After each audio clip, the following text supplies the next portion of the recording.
Hi there folks. One of the things that I often hear from students and from people online in various groups like this one is people saying that they're kind of stuck in the box, or how can I break out of the box? And usually what they're referring to is our good old friend, the minor pentatonic scale, and this classic box. Now often players who want to kind of start getting into playing a bit of lead, or maybe playing some blues or rock, they might get told, learn the pentatonic scale. So they go and look it up, and this is usually the first thing they'll find. They might even find the blues scale, which adds in the flat 5.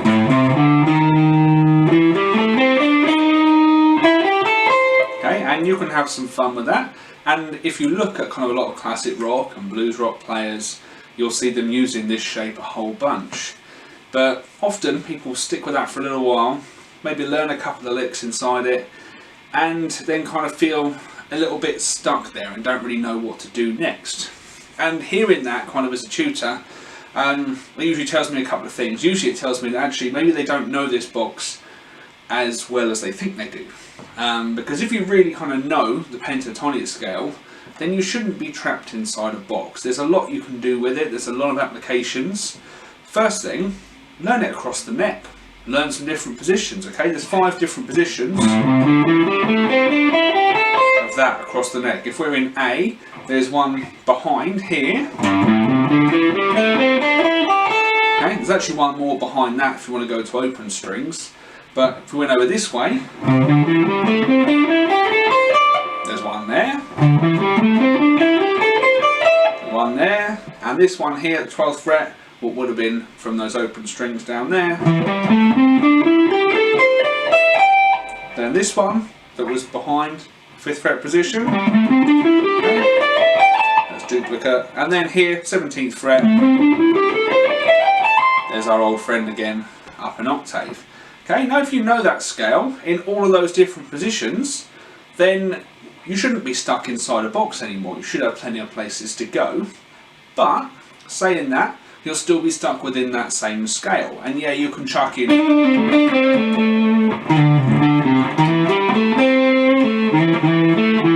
your little blues note. Okay, you can have some fun playing around with that.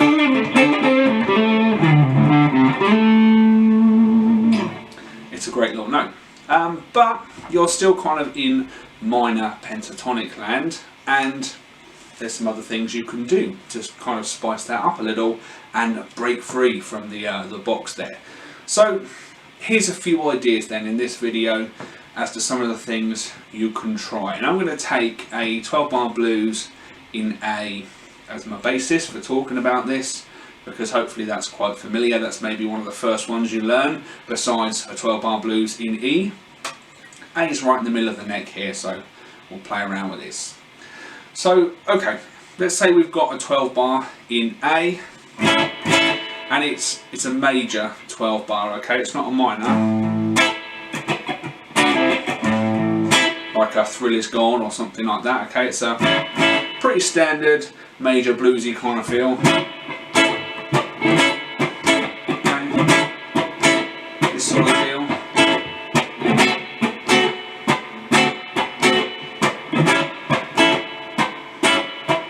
Flash, keeping it simple.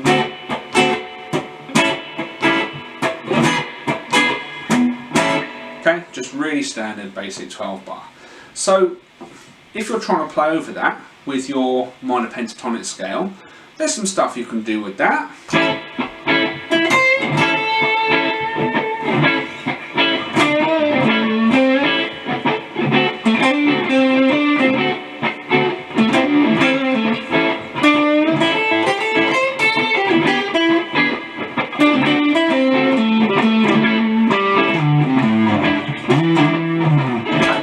Get a bit of mileage out of that, especially if you move that stuff around the neck, throwing a little bit of that blues note like we said. But there's more on offer here, okay? There's more around this area and across the neck that you can tap into that will get you out of that classic box shape.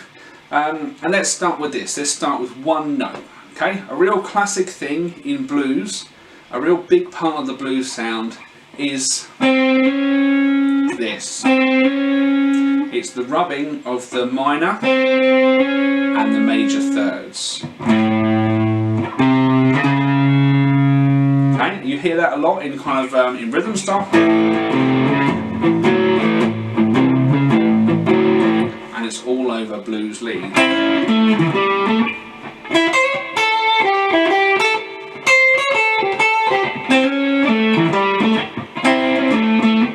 It's all over every blues song you've ever heard, I'm sure, apart from maybe those minor blues ones. Okay.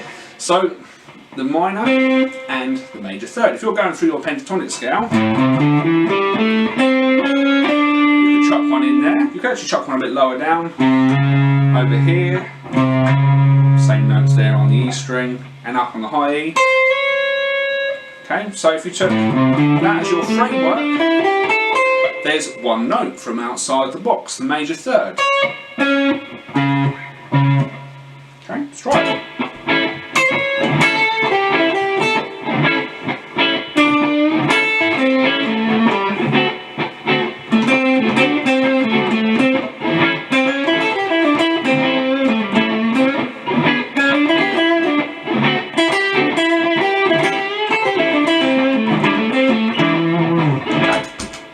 Just a few little things you can do, chucking in that little note for reference there. Okay, and this is just really off the cuff stuff. I would encourage you to sit down with this and try it out, but hopefully stuff like that sounds quite familiar and quite bluesy.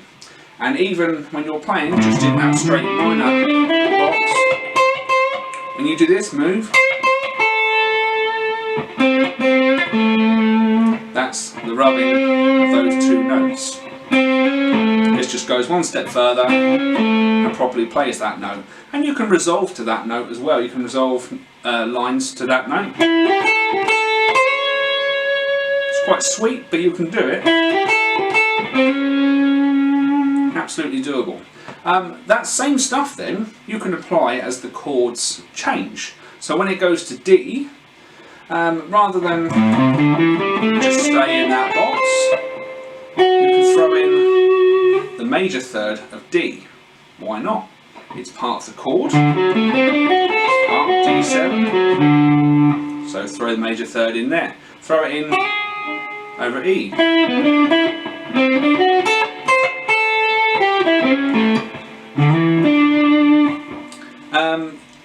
And speaking of chord tones then, why not play chord tones? Rather than just going for this 5-note shape up and down, if you play through your 12 bar, focusing on those chord tones, you're always going to have a real strong connection to those chords, and all your notes are going to sound like they mean something. A really good exercise is trying to play through and trim the fat a little. Okay, see if you can play through that 12 bar just with some chord tones. Okay, let's give it a go.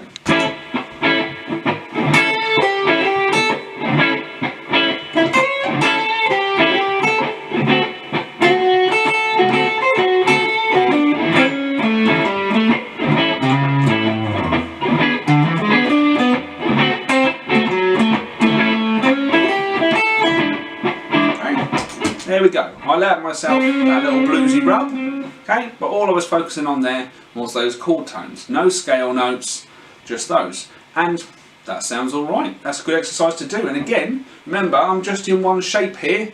You can do that elsewhere on the neck. Let's try it somewhere else.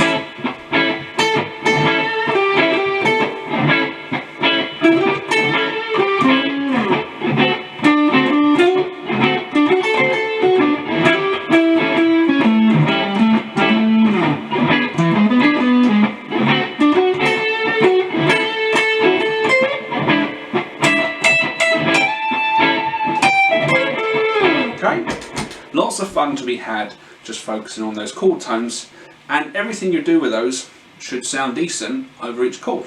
Okay, so try that out. Give yourself the minor, major third rub, focus on your chord tones. Okay, so that's some stuff that again is a bit outside of that standard box. Now this minor pentatonic box then, this isn't the only scale that you can play over your A7, okay, or across your 12-bar blues in A. You can also play the major pentatonic, okay, and again you can play that in the 5 positions across the neck. So there's even more mileage if you go for that one. You can play the major pentatonic on D, on the E as well. You don't just have to stick to A over all of it. So there's lots of mileage there by taking one scale and applying it to each chord, rather than taking the scale from the root and playing that over each chord. Okay, suddenly you've got 3 scales to play with rather than just one for all 12 bars. So take the major pentatonic and play around with that. Here we go.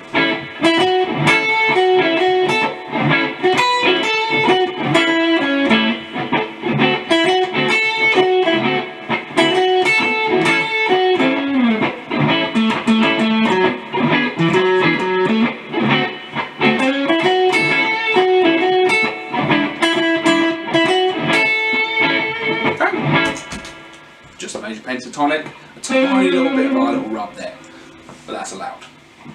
Okay, so what else can we do then, moving on from major pentatonic? Well, we can add in extra notes. So I was playing around there with that minor third in there, that flat 3.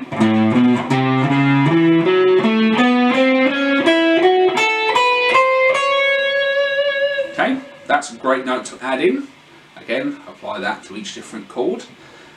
We could add in the flat 7 from the chord. In the major pentatonic, you don't have a flat 7, so that's one of our chord tones. That's a great note. So let's take our major pentatonic and add in the flat 3 and the flat 7. Okay, so there's another shape that you could play. Again, do it from D, do it from E. That now gives you 1, 2, 3, 4, 5, 6, 7, a 7-note scale. That's not a normal scale, that's not like a major or a minor scale. It's a little bit of a hybrid scale, but it's focusing on those sweet notes that you get in the blues. If we wanted to get this a little bit closer to a kind of a regular scale, one note that's missing out of that is the 4th, it's the D note. And through our 12 bar, we know that we're gonna hit a D, so a D would be sweet to have in there at some point. And over the E7 as well, D's the flat 7 there, that's another one of our chord tones. So we could do this then, we could take the 4 and put that in 2. So 1, 2, flat 3, 3, 4, 5, 6, flat 7, 1. Now essentially what we've got there is we've got the Mixolydian mode, or the Mixolydian scale, however you want to cut it, with our little minor third thrown in there. And that's pretty cool. That gives us a lot of stuff to use there. We're kind of not really too limited now. In fact, that is now 1, 2, 3, 4, 5, 6, 7, 8 notes. That's pretty cool. There's only 4 missing. Out of those, you can actually get away with using them at various points across the 12 bar. No note is kind of forbidden as long as you use it wisely, okay? So don't get in the habit of over A7 kind of landing on F or B flat, but you might be able to get away with using them as passing notes. Let's say we get over to our D chord. Well, F is the flat 3, F sharp is the 3. We can use that stuff, okay? You don't have to be completely restricted as you go through. Lots of options for breaking outside of that box. Let's take our little hybrid scale that we had there. Let's throw in one more note for fun then. Let's throw in our blues note, okay? From the minor blues scale, let's throw in the flat 5. Now we've got 1, 2, flat 3, 3, 4, flat 5, 5, 6, flat 7. Okay, we've got a lot going on there. Now you don't play through that as a kind of a scale. You can if you want to learn where they are. but no one wants to hear that in a song. What they want to hear is little phrases built from those. Those are all really good possible notes that you can build phrases from across this 12 bar. Okay, let's try it out.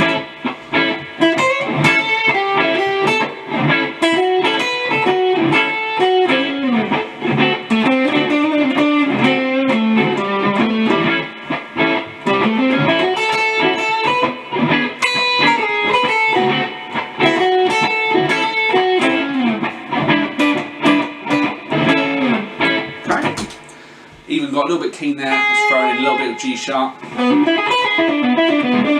for our E's, okay? Absolutely doable, it's a chord tone.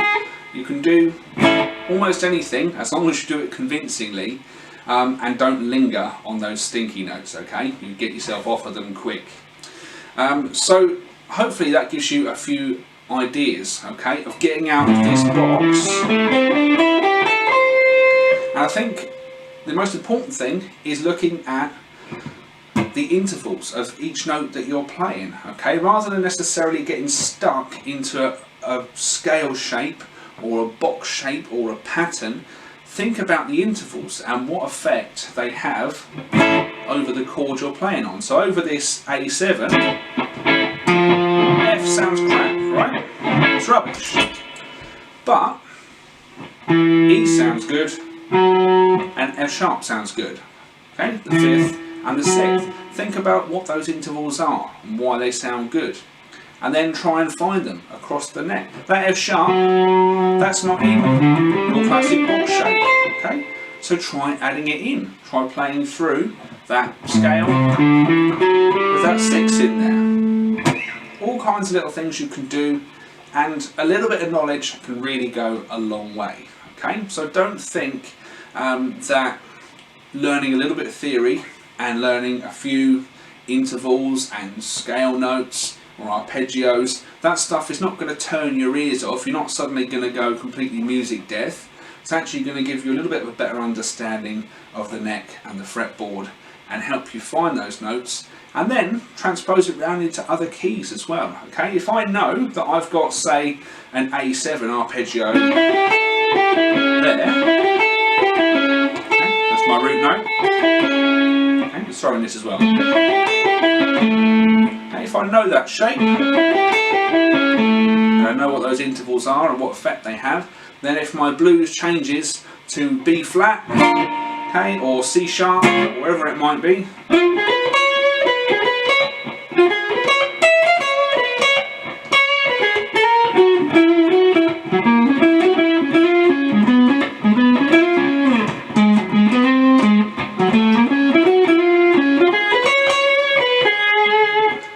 take that stuff and play around in any key if you recognise the intervals that you're playing. Okay, so hopefully there's plenty of ideas there for you to try. Start by hitting those chord tones.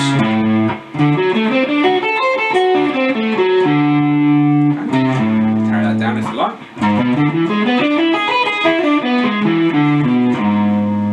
Then try building on your scales that you know, either your minor or your major pentatonic. Try some of the notes that are around it, that are outside of that box. There should be lots of stuff to get on with. Okay, so there you go. I know some of you guys might know this stuff already, but for those of you that may be a little bit earlier on in your playing, there's plenty of stuff there. Okay, do not think that that is the be all and end all. There's much more to it than that. That'll get you started, but it's a long road. Okay, so have some fun with that, folks, and I'll see you around the page. Take care.